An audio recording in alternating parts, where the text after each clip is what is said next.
ನಮಸ್ಕಾರ ವೀಕ್ಷಕರೇ, ನಮ್ಮ ಯೂಟ್ಯೂಬ್ ಚಾನಲ್ಗೆ ನಿಮಗೆಲ್ಲ ಸುಸ್ವಾಗತ. ಅಮಾವಾಸ್ಯೆಯ ದಿನದಂದು ಈ ತಪ್ಪುಗಳನ್ನು ಎಂದಿಗೂ ಮಾಡಬೇಡಿ. ಹೌದು, ಇದರ ಬಗ್ಗೆ ನಾವು ಸಂಪೂರ್ಣವಾಗಿ ತಿಳಿಸುತ್ತಾ ಹೋಗುತ್ತೇವೆ. ಅದಕ್ಕೂ ಮೊದಲು ನಮ್ಮ ಯೂಟ್ಯೂಬ್ ಚಾನಲನ್ನು ಸಬ್ಸ್ಕ್ರೈಬ್ ಮಾಡಿಕೊಳ್ಳಿ. ಪಕ್ಕದಲ್ಲೇ ಕಾಣುತ್ತಿರುವ ಬೆಲ್ ಐಕನನ್ನು ಕ್ಲಿಕ್ ಮಾಡಿ. ಹೌದು ವೀಕ್ಷಕರೇ, ಅಮಾವಾಸ್ಯೆಯ ದಿನದಂದು ಈ ತಪ್ಪುಗಳನ್ನು ಮಾಡಿದರೆ ಎಂದಿಗೂ ನಿಮಗೆ ಅದು ಶ್ರೇಯಸ್ಸಾಗುವುದಿಲ್ಲ. ಅಮಾವಾಸ್ಯೆಯೆಂದು ತಡವಾಗಿ ಎದ್ದು ಮಲಗುವುದು, ಉಗುರು ಅಥವಾ ಕೂದಲನ್ನು ಕತ್ತರಿಸುವುದು, ಮಾಂಸ ಅಥವಾ ಮದ್ಯ ಸೇವಿಸುವುದು, ಹೊಸ ವಸ್ತುಗಳನ್ನು ಖರೀದಿಸುವುದು, ಉದಾಹರಣೆಗೆ ಉಪ್ಪು ಅಥವಾ ಎಣ್ಣೆ ಅಥವಾ ಕಬ್ಬಿಣ, ನಕಾರಾತ್ಮಕ ಕೆಲಸಗಳಲ್ಲಿ ತೊಡಗುವುದು ಮತ್ತು ತಾಮಸಿಕ ಆಹಾರವನ್ನು ತಿನ್ನುವುದು ಇದನ್ನಂತೂ ಮಾಡಲೇಬಾರದು.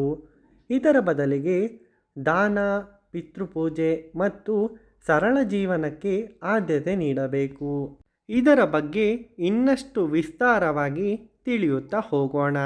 ಹೌದು, ಅಮಾವಾಸ್ಯೆಯ ದಿನದಂದು ಯಾವೆಲ್ಲ ತಪ್ಪುಗಳನ್ನು ಮಾಡಬಾರದು, ಆ ತಪ್ಪುಗಳನ್ನು ಮಾಡಿದರೆ ಅದು ನಮಗೆ ಶ್ರೇಯಸ್ಸಾಗುತ್ತದಾ ಅಥವಾ ಶ್ರೇಯಸ್ಸು ಅಲ್ಲವಾ ಎಂದು ತಿಳಿದುಕೊಳ್ಳೋಣ.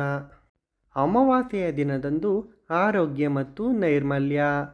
ತಡವಾಗಿ ಎದ್ದು ಮಲಗಬಾರದು, ಉಗುರು ಅಥವಾ ಕೂದಲನ್ನು ಕತ್ತರಿಸಬಾರದು, ತಲೆಗೆ ಎಣ್ಣೆಯನ್ನು ಹಚ್ಚಬಾರದು. ಇಷ್ಟೆಲ್ಲವೂ ಸಹ ಅಮಾವಾಸ್ಯೆಯ ದಿನ ಮಾಡಬಾರದು.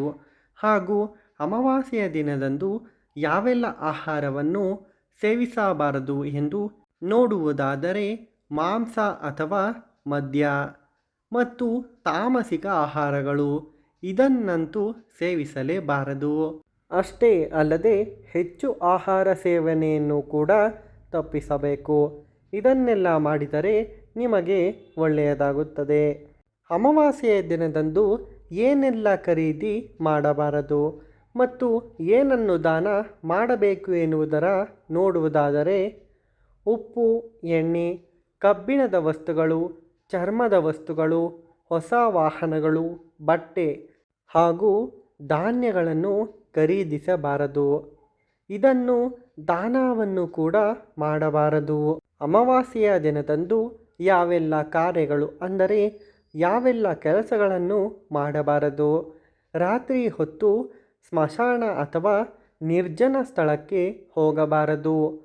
ಇದರಿಂದ ಅಪಘಾತದ ಸಾಧ್ಯತೆಗಳು ಹೆಚ್ಚಾಗಿರುತ್ತದೆ. ಹಾಗೆಯೇ ದೂರದ ಸ್ಥಳಗಳಿಗೆ ಪ್ರಯಾಣ ಮಾಡುವುದು ಸಹ ಅಮಾವಾಸ್ಯೆಯ ದಿನದಂದು ಸ್ವಲ್ಪ ತಪ್ಪಿಸುವುದು ಉತ್ತಮ. ಇನ್ನು ನಕಾರಾತ್ಮಕತೆಯ ಬಗ್ಗೆ ನೋಡುವುದಾದರೆ ಅಮಾವಾಸ್ಯೆಯ ದಿನದಂದು ಯಾರ ಜೊತೆಯಾದರೂ ಸಹ ಜಗಳವನ್ನು ಮಾಡಬಾರದು. ಹಾಗೆಯೇ ಅಮಾವಾಸ್ಯೆಯ ದಿನದಂದು ಯಾರನ್ನು ಕೂಡ ನಿಂದನೆ ಮಾಡಬಾರದು. ಇದರಿಂದ ನಕಾರಾತ್ಮಕ ಆಲೋಚನೆಗಳು ಹೆಚ್ಚಾಗುತ್ತದೆ. ಆದ ಕಾರಣ ಯಾರೊಬ್ಬರನ್ನು ಜಗಳ ಅಥವಾ ನಿಂದನೆ ಮಾಡದೇ ಇದ್ದರೆ ನಕಾರಾತ್ಮಕ ಶಕ್ತಿಯು ಬರುವುದೇ ಇಲ್ಲ. ಅಮಾವಾಸ್ಯೆಯ ದಿನದಂದು ಈ ತಪ್ಪನ್ನು ಮಾಡಲೇಬಾರದು. ಹೌದು, ಅದು ಪಿತೃಗಳಿಗೆ ಅವಮಾನ. ನಾಯಿ, ಕಾಗೆ ಹಾನಿ ಮಾಡಬಾರದು. ಇದನ್ನು ಮಾಡಿದರೆ ನಿಮ್ಮ ಪಿತೃಗಳು ಅವಮಾನಗೊಳ್ಳುತ್ತಾರೆ. ಅದರ ಬದಲು ನಿಮ್ಮ ಪಿತೃಗಳ ಆಶೀರ್ವಾದವನ್ನು ಪಡೆದುಕೊಳ್ಳಲು ಕಾಗೆ, ನಾಯಿ ಅಥವಾ ಹಸುಗಳಿಗೆ ಆಹಾರವನ್ನು ನೀಡಬೇಕು. ಮುಖ್ಯವಾಗಿ ಅಮಾವಾಸ್ಯೆಯ ದಿನದಂದು ತುಳಸಿ ಎಲೆಯನ್ನು ಕೀಳಬಾರದು. ಹೌದು, ಅಮಾವಾಸ್ಯೆಯ ದಿನದಂದು ನಾವು ತುಳಸಿಯ ಎಲೆಯನ್ನು ಕಿತ್ತರೆ ಅದು ಅಷ್ಟು ಶ್ರೇಯಸ್ಸನ್ನು ಕೊಡುವುದಿಲ್ಲ. ಇದಿಷ್ಟು ಅಮಾವಾಸ್ಯೆಯ ದಿನದಂದು ಮಾಡಬಾರದ ತಪ್ಪುಗಳು. ಹಾಗಾದರೆ ಅಮಾವಾಸ್ಯೆಯ ದಿನದಂದು ಯಾವೆಲ್ಲ ಕೆಲಸಗಳನ್ನು ಮಾಡಿದರೆ ಇದರಿಂದ ನಮಗೆ ಶುಭವಾಗುತ್ತದೆ ಎಂದು ತಿಳಿಯುತ್ತಾ ಹೋಗೋಣ. ಅಮಾವಾಸ್ಯೆಯ ದಿನದಂದು ಈ ವಸ್ತುಗಳನ್ನು ದಾನ ಮಾಡಬೇಕು. ಹೌದು, ಉಪ್ಪು, ಎಣ್ಣೆ, ಕಬ್ಬಿಣ, ಧಾನ್ಯಗಳನ್ನು ದಾನ ಮಾಡುವುದರಿಂದ ಶನಿ ದೋಷ ನಿವಾರಣೆಯಾಗುತ್ತದೆ. ಅಮಾವಾಸ್ಯೆಯ ದಿನದಂದು ಪೂರ್ವಜರಿಗೆ ಮಾಡುವ ಪೂಜೆ ಬಹಳ ಮಹತ್ವವಾಗಿರುತ್ತದೆ. ಉದಾಹರಣೆಗೆ ಪಿಂಡದಾನ, ತರ್ಪಣ, ಶ್ರಾದ್ದ ಇತ್ಯಾದಿಗಳನ್ನು ಅಮಾವಾಸ್ಯೆಯ ದಿನದಂದು ಮಾಡಬೇಕು.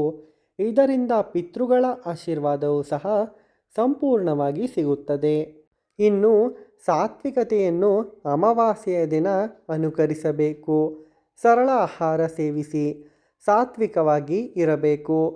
ಮನೆಯನ್ನು ಸ್ವಚ್ಛವಾಗಿಡುವುದು ಬಹಳ ಮುಖ್ಯವಾಗುತ್ತದೆ. ಹೌದು, ಅಮಾವಾಸ್ಯೆಯ ದಿನದಂದು ಮನೆಯನ್ನು ಬಹಳ ಸ್ವಚ್ಛವಾಗಿರಬೇಕು. ಇದರಿಂದ ನೀವು ಲಕ್ಷ್ಮಿಯ ಕೃಪೆಯನ್ನು ಪಡೆದುಕೊಳ್ಳುತ್ತೀರಿ. ಅಮಾವಾಸ್ಯೆಯ ದಿನದಂದು ಇದನ್ನು ಮಾಡಿದರೆ ನಿಮ್ಮ ಬಾಳೆ ಬಂಗಾರವಾಗುತ್ತದೆ. ಹೌದು, ಮುಖ್ಯವಾಗಿ ಅಮಾವಾಸ್ಯೆಯ ದಿನದಂದು ದಾನ ಮಾಡಬೇಕು. ದಾನ ಎಂದರೆ ನಿಮ್ಮಲ್ಲಿ ಇದ್ದರೆ ಮಾತ್ರ ಮಾಡಬೇಕು. ಸಾಲವನ್ನು ಮಾಡಿ ದಾನ ಮಾಡುವ ಅವಶ್ಯಕತೆ ಇಲ್ಲ. ಹೌದು, ಅಮಾವಾಸ್ಯೆಯ ದಿನದಂದು ಯಾವ ದಾನ ಮಾಡಿದರೆ ಒಳ್ಳೆಯದು ಎಂದು ತಿಳಿದುಕೊಳ್ಳೋಣ. ಬಡವರಿಗೆ ದಾನ ಮಾಡಬೇಕು. ಅದು ಆಹಾರವಾದರೂ ಸರಿ ಅಥವಾ ಬಟ್ಟೆ ಆದರೂ ಸರಿ. ಕಷ್ಟದಲ್ಲಿರುವ ಕಾರ್ಮಿಕರಿಗೆ ಆಹಾರ ನೀಡುವುದು ಸಹ ಒಳ್ಳೆಯದು. ನಿಮ್ಮಲ್ಲಿ ಹಣವಿಲ್ಲ ಅಥವಾ ಏನೂ ಮಾಡಲು ನನ್ನ ಕೈಯಲ್ಲಿ ಇಲ್ಲ ಎಂದರೂ ಪರವಾಗಿಲ್ಲ. ಈ ಒಂದು ಕೆಲಸ ಮಾಡಿದರೆ ಸಾಕು, ಅಮಾವಾಸ್ಯೆಯ ದಿನದಂದು ನಿಮಗೆ ದೇವರ ಕೃಪೆ ಪ್ರಾಪ್ತಿಯಾಗುತ್ತದೆ. ಗಿಡಗಳಿಗೆ ನೀರನ್ನು ಹಾಕುವುದು. ಹೌದು, ಅರಳಿ ಮರ, ಆಲದ ಮರ, ತೆಂಗಿನ ಮರ, ತುಳಸಿ ಗಿಡ ಇಂತಹದ್ದಕ್ಕೆ ನೀರನ್ನು ಹಾಕಿದರೂ ನೀವು ದೇವರ ಕೃಪೆಗೆ ಪಾತ್ರರಾಗುತ್ತೀರಿ. ನಿಮ್ಮ ಸುತ್ತಮುತ್ತಲಿರುವ ಯಾವುದೇ ಗಿಡ ಮರಕ್ಕೆ ನೀರು ಹಾಕಿದರೂ ನಿಮಗೆ ಪ್ರಕೃತಿ ಮಾತೆಯ ಆಶೀರ್ವಾದ ಸಿಗುತ್ತದೆ. ನೋಡಿದರಲ್ಲ ವೀಕ್ಷಕರೇ, ಅಮಾವಾಸ್ಯೆಯ ದಿನದಂದು ಏನು ಮಾಡಿದರೆ ಒಳ್ಳೆಯ ಶುಭ, ಏನು ಮಾಡಿದರೆ ಅದು ಕೆಟ್ಟ ಪರಿಣಾಮವಾಗಬಹುದು ಎಂಬುದರ ಸಂಪೂರ್ಣ ಮಾಹಿತಿ. ಈ ವಿಡಿಯೋ ಇಷ್ಟವಾದಲ್ಲಿ ನಮ್ಮ ಯೂಟ್ಯೂಬ್ ಚಾನಲನ್ನು ಸಬ್ಸ್ಕ್ರೈಬ್ ಮಾಡಿ. ಹಾಗೆಯೇ ಈ ವಿಡಿಯೋವನ್ನು ನಿಮ್ಮ ಸ್ನೇಹಿತರೊಂದಿಗೆ ಹಂಚಿಕೊಳ್ಳಿ. ವಿಡಿಯೋ ನೋಡಿದ್ದಕ್ಕಾಗಿ ಧನ್ಯವಾದಗಳು.